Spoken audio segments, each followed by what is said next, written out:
మనం ఇప్పుడు జోగులాంబ గద్వాల జిల్లాలో ఉన్నటువంటి గద్వాల మండలం గద్వాల కోటను చూడడానికి వచ్చాం. మ్యాక్సిమం గద్వాల కోట అంటే అందరికీ గుర్తొచ్చేది అరుంధతి మూవీ గుర్తొస్తుంది. కానీ మనం ఇప్పుడు ప్రెసెంట్గా నిజమైన గద్వాల కోట ముందున్నాం.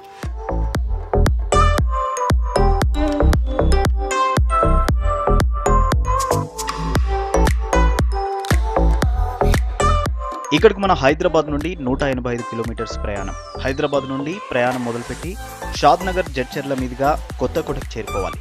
అక్కడ నుంచి పెబ్బేర్ పుదురు మీదుగా గద్వాల్ కోటకు చేరుకుంటాం.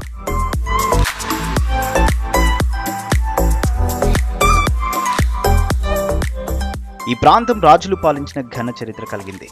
గత 3 సంవత్సరాల క్రితం జోగులాంబ గద్వాల జిల్లా గద్వాల మండలంగా ఉండేది. ప్రతి సంవత్సరం ఫిబ్రవరి పౌర్ణమి లక్ష్మీ చెన్నకేశవ స్వామి రథోత్సవం, అలాగే పున్నమి రోజున జమ్ములమ్మ జాతర సందర్భంగా ఈ ప్రాంతానికి కర్ణాటక, మహారాష్ట్ర, ఆంధ్రప్రదేశ్, తెలంగాణ రాష్ట్రాల నుంచి టూరిస్టులు, భక్తులు పెద్ద సంఖ్యలో వస్తారు.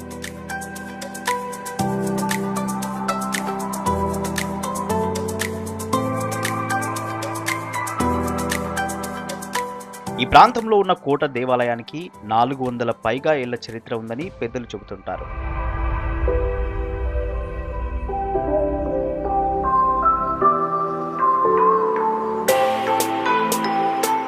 గద్వాల ప్రాంతం ఇటు కర్ణాటక, ఆంధ్రప్రదేశ్, తెలంగాణ రాష్ట్రాలకు ఇదే రహదారి కాబట్టి పర్యాటక ప్రాంతంగా ప్రసిద్ధిగాంచింది.